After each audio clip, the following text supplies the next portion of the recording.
Here's how to use Amazon Prime on Whole Foods. So the first thing that you're going to do is go to Amazon.com official site.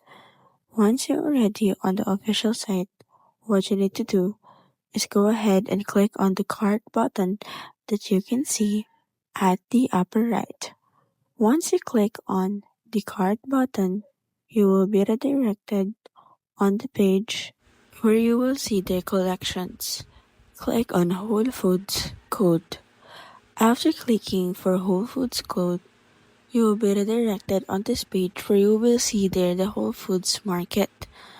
Now you can go ahead and order something to the Whole Foods Market or anything that you want. Or automatically, a QR code will appear on your screen that you can use while you're at Whole Foods so that you can go ahead and check out with large discounts or more.